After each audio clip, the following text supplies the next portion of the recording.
Hello दोस्तों, welcome back to your channel Forex Blaster और मैं हूं आपका होस्ट अभी।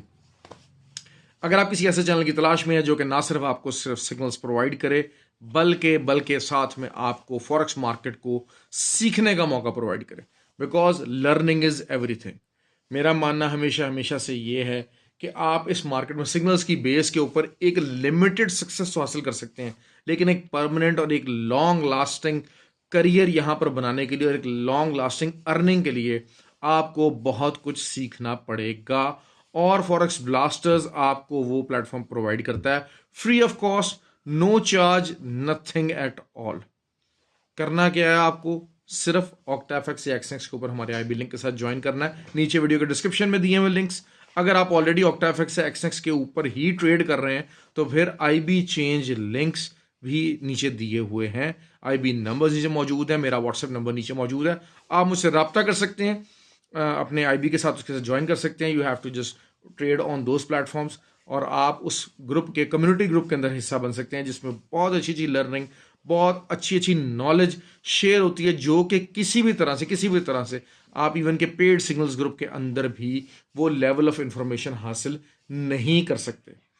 खैर, बात कर लेते हैं जी मार्केट की। वीकली वीडियो मैंने आपको काफ़ी कुछ कवर कर दिया था। मुझे बहुत सारे मैसेज वगैरह आते रहे कि सर नैस्डैक को कवर नहीं किया। देखिए, मैं आपको सच्ची में बता दूं, नैस्डैक को मैं बड़ी डिटेल के साथ वीकली और वीकली हेड एंड शोल्डर्स का प्लेटफॉर्म, वो सब कुछ मैं कवर कर चुका हूं पिछली अपनी दो वीडियोस के अंदर। लेकिन उसके बावजूद इस वजह से मैंने उसको वीकली वीडियो में कवर नहीं किया।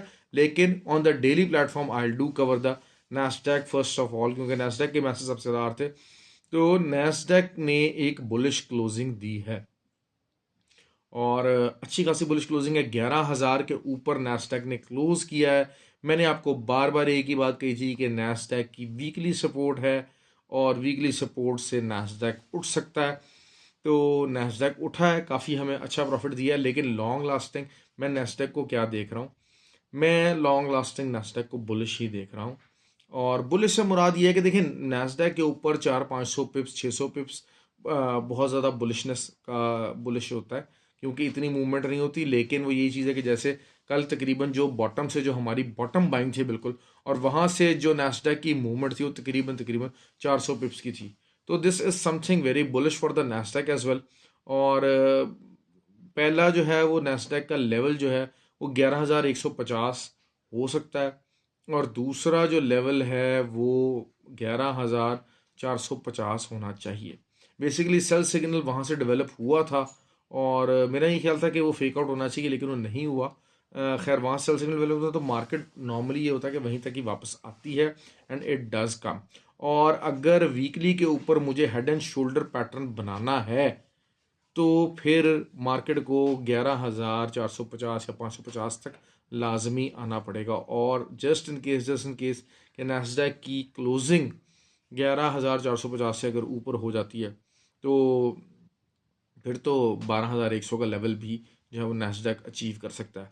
अब अगर इसको डेली के प्लेटफॉर्म पे देखते हैं तो बेसिकली एक डब्ल्यू पैटर्न, जो कि मैं अपने ग्रुप के अंदर डब्ल्यू और एम पैटर्न, सिंपल 3 पैटर्न होते हैं, इनको बड़े इजीली जो है वो अच्छे तरीके से वो मैनेज किया जा सकता है। और अगर आप डेली के ऊपर देखते हैं तो एक डब्ल्यू पैटर्न पूरी तरह कंप्लीट हुआ है, तो जिसके बाद वही चीज़ होगी, हमारा TP1 तकरीबन हिट हुआ है। और नॉर्मली जब भी इस किस्म के पैटर्न्स होते हैं WM पैटर्न, तो जहाँ से पैटर्न स्टार्ट उसको आप कंसिडर करते हैं तो वहीं तक उसका TP1 होता है। TP1 हमारा हिट हो गया। अब कल का दिन जो है वो बताएगा, डिसाइसिव होगा कि क्या ये नैस्डैक का पैटर्न जो है, डब्ल्यू पैटर्न जो है वो ब्रेकआउट देगा कि नहीं देगा। और ब्रेकआउट के लिए कल जो है वो इसकी ओपनिंग क्लोजिंग जो है वो 11,150 से अगर ऊपर आ जाती है, 250 बल्कि शायद अगर कहा जाए, मैं गलत कहूँगा, तो फिर हमें कंफर्मेशन कैंडल भी मिल सकती है। तो और उसके बाद में आपको खैर पूरे वीक का सेटअप बता देता हूँ कि अगर तो 250 मिल जाते हैं, लेकिन दूसरा ऑन द लोअर साइड हमें अगर देखना है तो वही बात है कि 11,750, 850, बल्कि शायद कल मेरे उस्ताद हैं, उन्होंने मुझे कहा कि यार अगर तो 900 भी मिल जाए, अगर कल 10,900 भी मिल जाए नैस्डैक का, तो वहाँ से आप बाय कर लीजिएगा। It will be a good buy, लेकिन एसएल के साथ। एसएल उसका छोटा होगा। अगर आप 11,900 पे आज बाय की ट्राई करते हैं तो वो उसका एसएल तकरीबन जो है वो 11,850 के करीब होना चाहिए। दैट्स इट, 50 पिप्स का एसएल होना चाहिए। लेकिन अगर वही चीज़ है कि 950, वैसे तो 900 ब्रेक नहीं करना चाहिए, 900 से नीचे, 10,900 से नीचे क्लोजिंग नहीं आनी चाहिए नैस्डैक की, क्योंकि अगर आ गई तो दोबारा से जो नीचे की रेंज है उसको इस्टेब्लिश करेगा, और रेंज वही इस्टेब्लिश हो जाएगी दोबारा से जो कि 10,750 से लेके 10,850 का जो एरिया है वो बाइंग एरिया कंसिडर होगा, अगर आज कल की जो क्लोजिंग है वो 10,900 से नीचे आ जाती है तो आपको ये नास्डैक के ऊपर मैंने काफ़ी जो है अपनी पोजीशन वाजे कर दी है, क्लियर कर दी है कि how I am gonna trade Nasdaq के ऊपर। हमने अभी तक अच्छा प्रॉफिट बनाया है, मुसलसल 3-4 दिन से रेंज बाउंड हुआ हुआ है, और मैंने बार बार आपको कहा कि जी 10,750 और 850 के दौरान बाइंग कीजिए, 100-150 पिप्स बड़े आराम से पक्के निकालता रहा है, मैं नास्डैक देता रहा। और कल जो है वो जब मैंने आपको कहा था कि नीचे से बाइंग लीजिएगा, तो फिर बात ये हुई थी कि जब नीचे से बाइंग आती है, बिठाया बाइंग में है, तो फिर वो बाइंग जाती हुई ऊपर तक है। तो लेट्स सी को कितना ऊपर जाती है, या नीचे से एक दफ़ा दोबारा से जो है वो हमें कुछ 600 के पास से बाइंग का मौका मिलता है। Let's see, will see about that. लेकिन ये कि बहरहाल मैं इसको लेके बुलिश हूँ, और जो है वो अभी तक जो हमारी एंट्रीज रनिंग है बाय की, और अगर नीचे से दोबारा मौका मिला मुझे 920-30 के ऊपर या 900 के ऊपर भी अगर मुझे मौका मिला तो मैं दोबारा से एक एंट्री वहाँ पर ज़रूर लूँगा। अच्छा जी, बाकी बात कर लेते हैं जी। अब नैसो को मैंने बड़ा डिटेल में कवर कर दिया। अच्छा जी, गोल्ड की, गोल्ड इज सीरियसली बुलिश, और गोल्ड को रिट्रेस थोड़ा बहुत हो सकता है, लेकिन 56 कुड भी द एरिया जहाँ से मैं अपनी पहली बाय एंट्री, आप जिसने अगर नहीं ली हुई तो आप 56 से आप दोबारा बाय एंट्री ले सकते हैं। देखें गोल्ड की सिचुएशन में बताता चलूँ, अभी जो गोल्ड की सिचुएशन है, बाय वाला नहीं फंसेगा, सेल वाला लाजमी यहाँ पर फंस सकता है इन एरियाज के अंदर, बाय वाला नहीं फंसेगा। दिस इज माय प्रोडिक्शन, क्योंकि वही बात है कि ऊपर के लेवल्स एक्सपोज हो चुके हैं। It's a hard solid bullish closing, weekly bullish closing by the gold. और मैंने फ्राइडे को भी आपको कहा था कि नीचे मौका आए तो बाय कीजिएगा। एक आध साहब ने मुझे कहा जी सर आपने कहा था कि जी नीचे आएगा तो वहां से बाय कीजिएगा, तो भाई नीचे नहीं आया, ज़्यादा से ज़्यादा क्या है, अगर नीचे नहीं आया इंट्राडे के पॉइंट से आपने बाय नहीं ली होगी। जो हमारे ग्रुप के अंदर शामिल है उनको तो मैंने बता दिया था कि जनाब अच्छा जी नीचे नहीं आ रहा, अपनी जो कोई सेल की अगर पोजीशन किसी ने ली हुई है तो उसको क्लोज कर दे। बिल्कुल डाटा से पहले, थोड़ी देर पहले मैंने कह दिया था कि सेल की पोजीशन क्लोज कर दे। अब अगर किसी ने नहीं की तो वो उनकी मर्जी है। जब ऊपर से, जब 2 दिन पहले थर्सडे को मौका मिला, मैंने कहा जी सेल कीजिएगा, 9 मूविंग एवरेज तक आएगा मार्केट, और वो और कहा था कि 9 मूविंग एवरेज से उठेगी मार्केट, वो उठी भी।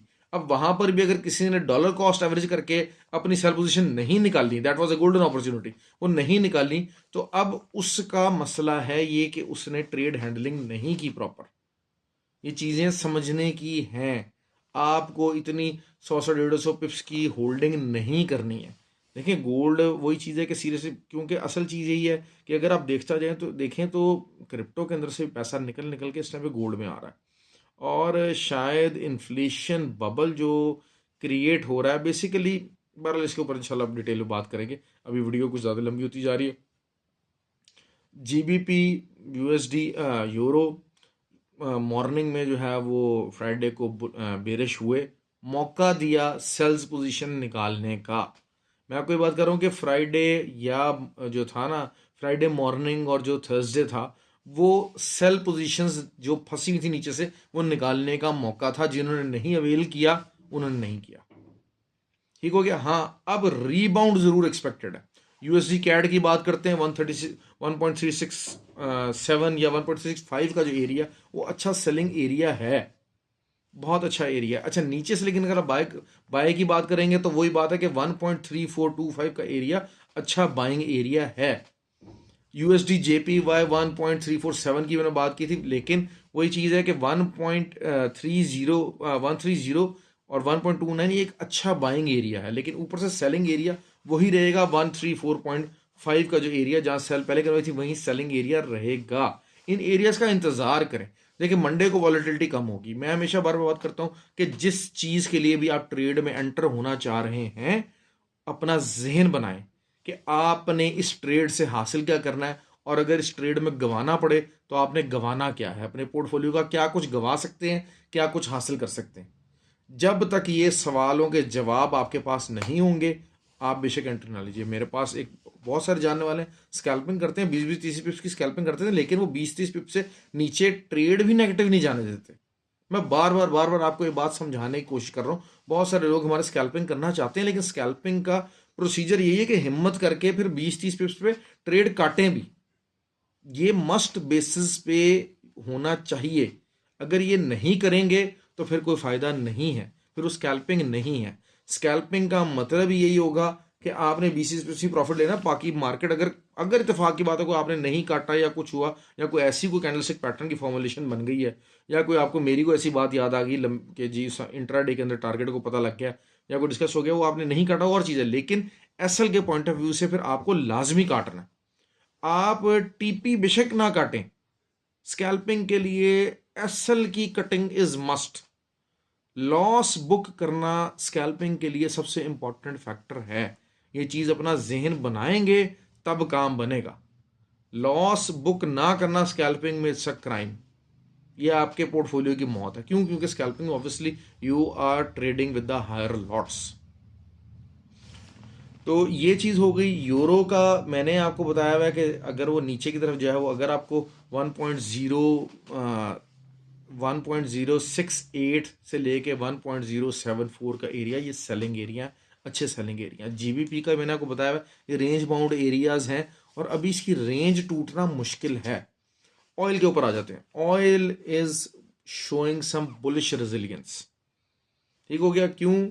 क्योंकि क्लोजिंग जो है वो आप समझे, जो एक क्लोजिंग चाहिए 72 73 से 73.5 से नीचे डेली क्लोजिंग, वो नहीं आ रही है। ऑल्दो के ऑयल की एक पूरी तरह से बेरिश कैंडल वीकली क्लोज हुई है, तो वीक बेरिश फॉलो अप ही मस्ट है। लेकिन अगर आपको ऊपर कहीं मौका मिलता है 76 77 77.5 के पास अगर मिल जाता तो मैं कहता हूँ क्या ही बात है।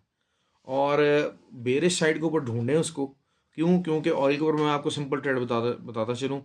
जो बेरिश साइड वाला जो सेल वाला है उसकी ट्रेड निकल जाएगी, बाय वाले की ट्रेड फंस सकती है। बार बार आपको चीज़ें समझा रहा हूँ, उसके मुताबिक ट्रेड करें, अपने अंदर पेशेंस डेवलप करें।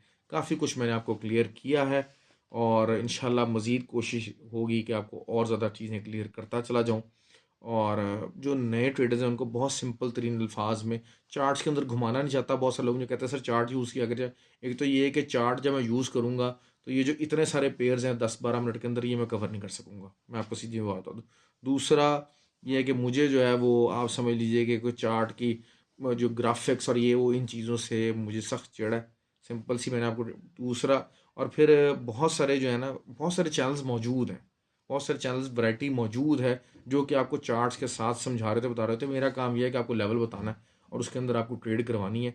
मैं आपको कंफ्यूजिंग करता जी 4 आवर का ये लेवल आ गया, 1 आवर का ये लेवल आ गया, नहीं। चीज़ों को सिंपल रखें, ट्रेडिंग को सिंपल रखें, सिंपल एरियाज़ को देखें, सिंपल फार्मूलाज बनाएं। फार्मूलाज हम ग्रुप के अंदर बनवाने की कोशिश करते हैं, चीज़ों को सिखाते हैं, but there is still a lacking on your part. उस्ताद एक होता है, लेकिन उसी उस्ताद की क्लास में कुछ टीचर टॉप करते हैं और कुछ टीचर फेल, कुछ जो है स्टूडेंट्स टॉप करते हैं, कुछ स्टूडेंट्स फेल होते हैं। तो कोशिश करें कि जो है वो एटलीस्ट पास होने में भी आ जाए, क्योंकि अगर इस काम में आप पास भी हो गए ना तो आप यकीन करें आपके ख़ानदान वाले जो है ना सारे आप ही के पैर दबाएंगे। ये मैं आपको बात बता दूँ, ये वो वाली फील्ड है। ख्याल रखें। Have a good day.